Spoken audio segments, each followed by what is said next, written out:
Hello, BookTube, and welcome back to the Claverings by Anthony Trollope.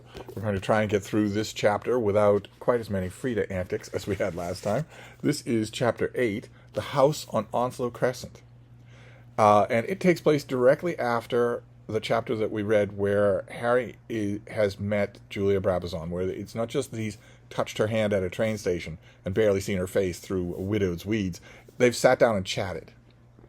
And he is still all aflutter, as the word goes, with that. He has a dinner engagement, but he is all aflutter. And that's where the chapter starts, with our hero not knowing what to think. Harry, as he walked away from the house in Bolton Street, hardly knew whether he was on his heels or his head. Burton had told him not to dress, that is, dress for dinner, dress for the dinner engagement, don't get fancy. We don't give dress dinner parties, you know, it's all in the family way with us, is what Burton tells him. And Harry, therefore, went direct from Bolton Street to Onslow Crescent. But, though he managed to keep the proper course down Piccadilly, he was in such confusion of mind that he hardly knew where he was going. It seemed as though a new form of life had been opened to him, and that it had opened in such a way as almost necessarily to engulf him. A new form of life. And what is that? The former love of his life has appeared young, beautiful, incredibly wealthy, and free. Her decrepit husband has died. And she calls him old friend. It was not only that Lady Ongar's history was so terrible and her life so strange, but that he himself was called upon to form a part of that history and to join himself in some sort of that life. This countess, with her wealth, her rank, her beauty, and her bright intellect, had called him to her, and had told him that he was her only friend. Of course, he had promised friendship. How could he have failed to give such a promise to one whom he had loved so well? But to what must such a promise lead? Or rather, to what must it not have led, had it not been for Florence Burton? He is engaged to marry the daughter of one of his employers, Florence Burton, a girl he originally thought was plain, but now claims to love beyond anything else. She was young, free, and rich. She made no pretense of regret for her husband, the husband she had lost, speaking of him as though in truth she had hardly regarded herself as his wife. The she here is Julia, not Florence. This is Lady Ongar. And she was the same Julia whom he had loved, who had loved him, who had jilted him, and in regret for whom he had once resolved to lead a wretched, lonely life. Of course, she must expect that he would renew it all, unless indeed she knew of his engagement. But if she knew it, why had she not spoken of it? You didn't speak of it either, Harry. You didn't tell her. You spoke for a whole afternoon. You didn't tell her that you're engaged. And could it be that she had no friends? That everybody had deserted her? That she was all alone in the world? As he thought of it all, the whole thing seemed to him to be too terrible for reality. What a tragedy it was that she had told him. He thought of the man's insolence to the woman whom he had married and sworn to love, and then of his cruelty, his fiendishness, his hellish cruelty, and lastly his terrible punishment, because Lady Ongar claims that the rumors surrounding her and the Polish count were started by her husband in order to ruin her name, in order to catch her in evidence of infidelity, so that the family could take away her settlement. I stuck to him through it all, she had said, and when he endeavored to picture to himself that bedside by which Julia Brabazon, his Julia Brabazon, had remained firm, when hospital attendants had been scared by the horrors of what they witnessed, and the nerves of a strong man, of a man paid for such work, had failed him. The truth of her word throughout he never doubted. And indeed, no man or woman who heard her could have doubted. One hears stories told to oneself, the hearer, are manifestly false, and one hears stories as to the truth or falsehood of which one is in doubt, and stories again which seem to be partly true and partly untrue. But one also hears that the truth of which no doubt seems possible. So it had been with the tale which Lady Ongar had told. It had been all that she had said. And had Sir Hugh heard it, even Sir Hugh, who doubted all men and regarded all women as being false beyond doubt, even he, I think, would have believed it. That's not Harry thinking that. That's Trollope's narrator. I don't believe that Sir Hugh would believe any good of anybody. But she had deserved the suffering which had come upon her. Even Harry, whose heart was very tender towards her, owned as much as that. She sold herself to Lord Ongar. She knew he wasn't the picture of health. Maybe she didn't know what those last months would be like, but she knew he wasn't the picture of health, and she did it anyway, for money. She had sold herself, as she had said of herself more than once. She had given herself to a man whom she regarded not at all, even when her heart belonged to another, to a man whom she must have loathed and despised when he was putting her hand into his before the altar. What scorn had there been upon her face when she spoke of the beginning of their married miseries? With what eloquence of expression had she pronounced him to be vile, worthless, unmanly, a thing from which a woman must turn with speechless contempt. She had now his name, his rank, and his money, but she was friendless and alone. Harry Clavering declared to himself that she had deserved it, and, having so declared, forgave her all her faults. She had sinned and then had suffered, and therefore should now be forgiven. If he could do aught to ease her troubles, he would do it, as a brother would for a sister.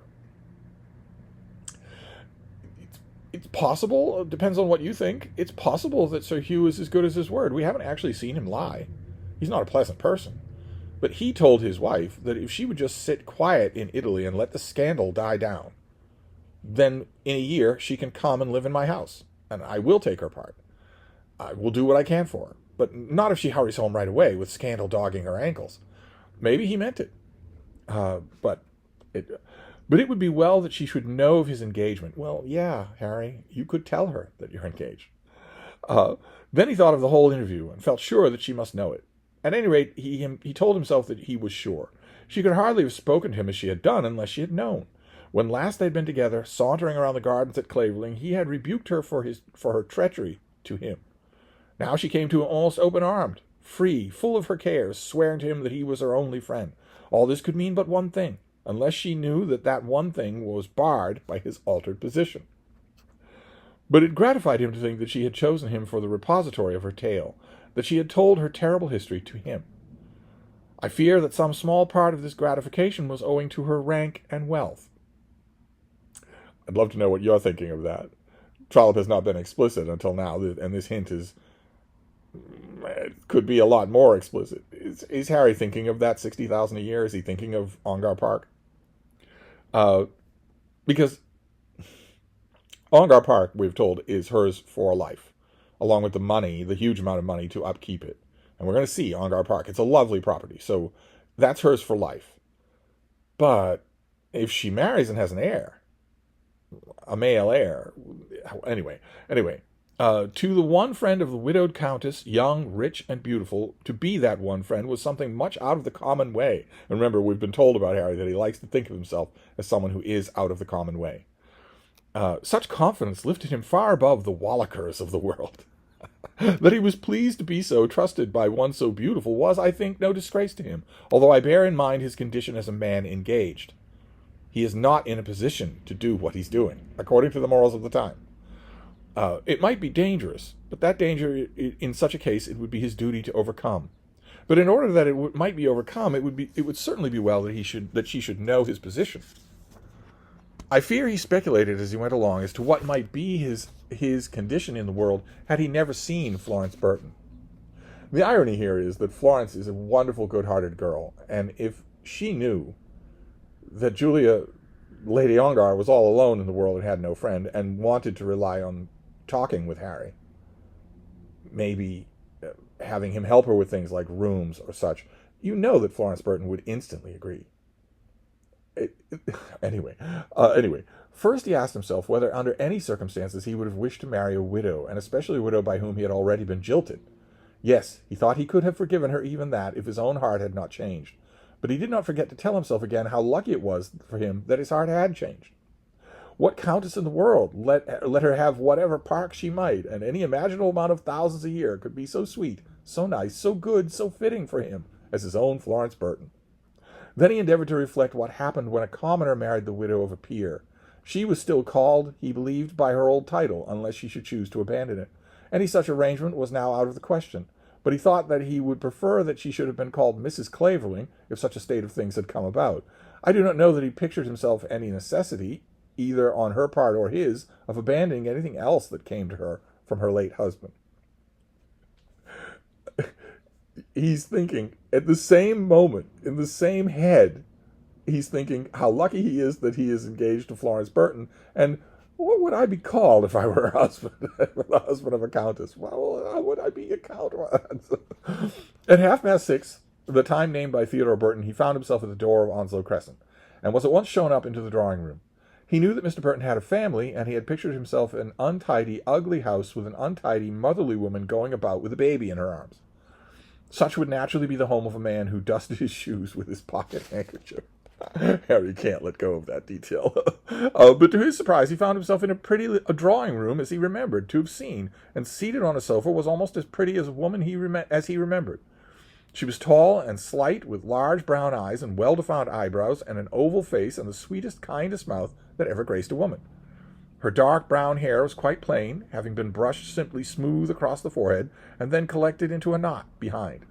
Close beside her on a low chair sat a little fair-haired girl about 7 years old who was going through some pretense of needlework. And needling on a higher chair while she sprawled over a drawing-room table was another girl, some 3 years younger, who was engaged with a puzzle box. Mr. Clavering, said she, raising from her chair. This is another little pronoun slip. It's not the little girl who's raising from her chair. It's the lady of the house. I am so glad to see you, though I'm almost angry for not coming to us sooner. I've heard so much about you. Of course you know that. Harry explained that he had only been a few days in town, and declared that he was happy to learn that he had been considered worthy to be talked about. If you are worth accepting, you are worth talking about, said she. Perhaps I will be neither, he said. Well, I'm not going to flatter you yet, only I think our Flo is without exception the most perfect girl I ever saw. I don't suppose she would be guilty of making a bad choice. Sissy, dear, this is Mr. Clavering. Sissy got up from her chair and came up to him. Mamma says I am to love you very much, said Sissy, putting her face up to be kissed. But I did not tell you to say that I had told you so, said Miss Burton, laughing. And I will love you very much, said Harry, taking her up in his arms. But not so much as Aunt Florence, will you? They all knew it. It was clear to him that everybody connected with the Burtons had been told of the engagement, and that they all spoke of it openly as they did of any other everyday family occurrence. There was not so much reticence among the Burtons. He could not but feel this, though now, at the present moment, he was disposed to think especially well of the family because Mrs. Burton and her children were so nice. This is going to happen to him all throughout the scene. He's ready not to like these people, but he can't help it. And this is another daughter? Yes, another future niece, Mr. Clavering. But I suppose I may call you Harry, may I not? My name is Cecilia. Yes, that is Miss Pert.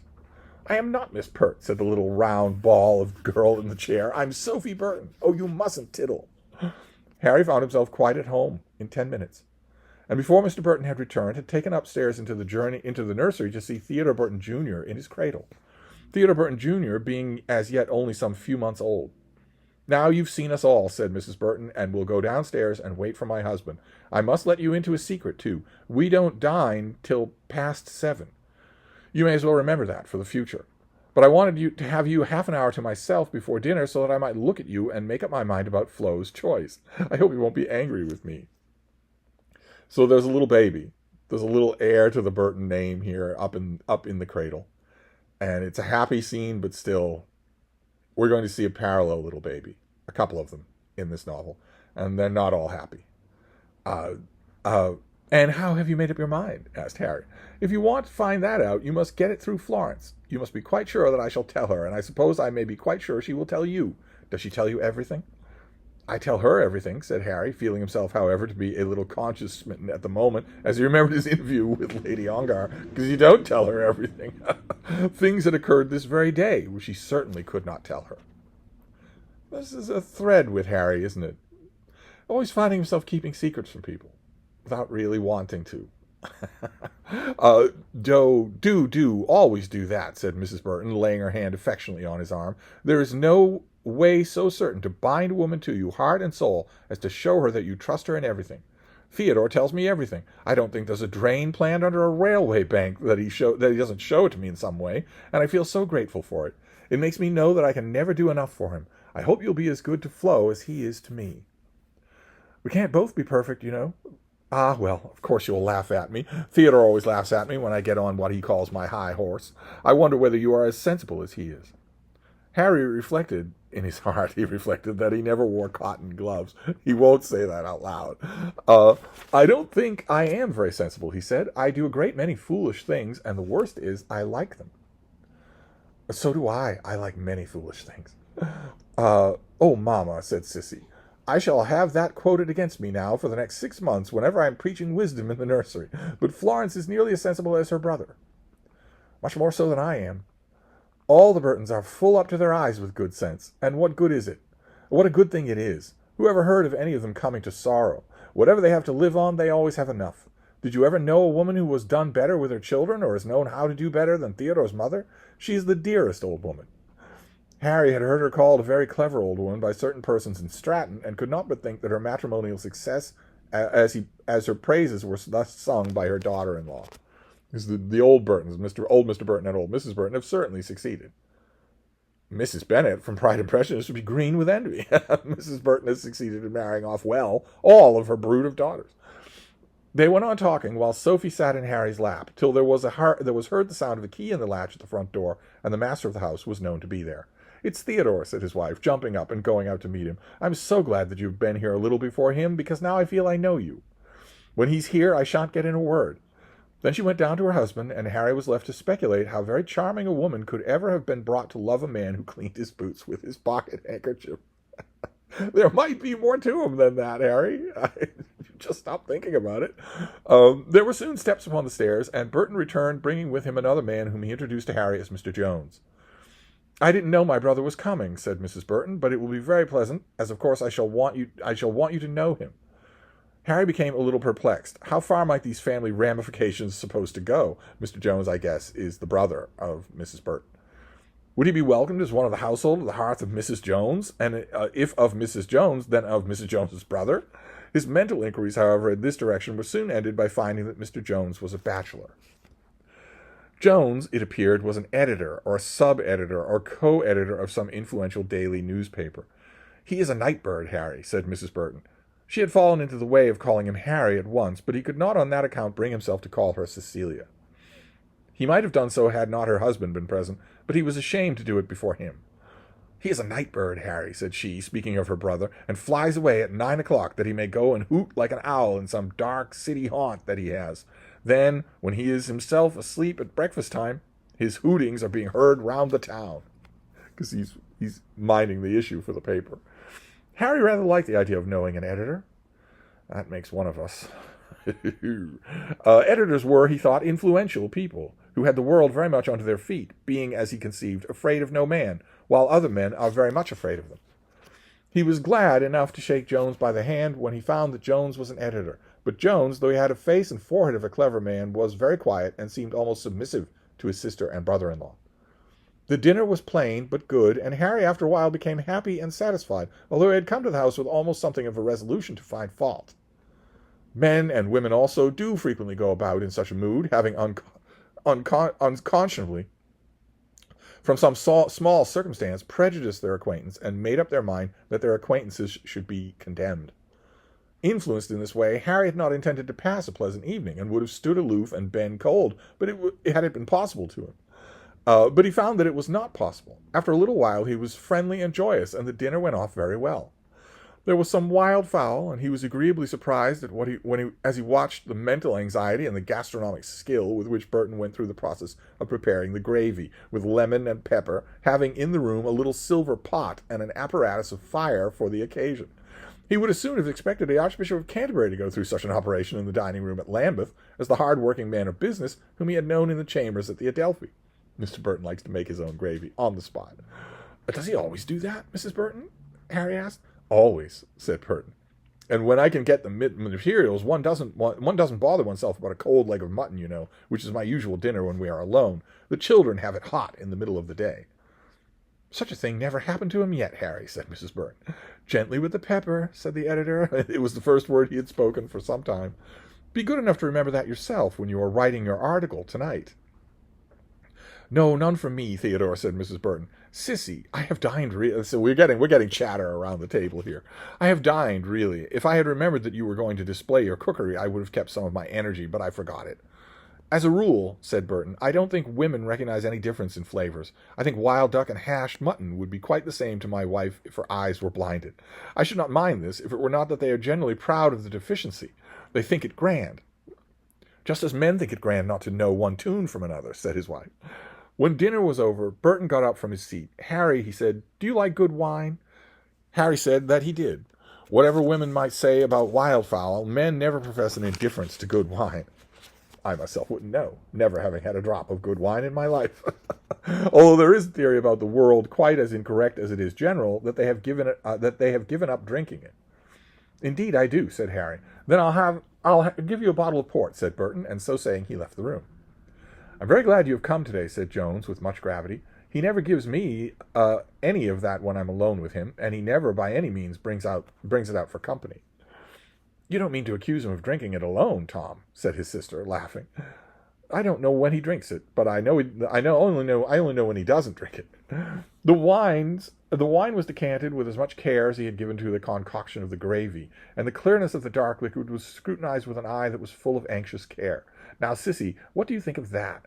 She knows a good glass of wine when she gets it, as well as you do, Harry, in spite of her contempt for the duck. As they sipped the old port, they sat around the dining room fire, and Harry Clavering was forced to own that he had never been more comfortable. Certainly sounds nice, right? I don't know. Jones probably need not be there. It certainly sounds like a wonderful family. Good food, good company, laughter and friendship, wine around the fire.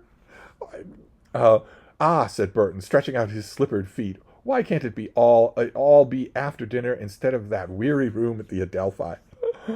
And all old port, said Jones. Yes, and all old port. You are not such an ass as to suppose that a man is suggesting to himself a continuation of his pleasure suggests to himself also the evils which are supposed to accompany such a pleasure. If I took myself of the stuff, I should get cross and sick and make a beast of myself. But then what a pity it is that it should be so. You wouldn't like much of it, I think, said his wife. So he doesn't drink alone. He's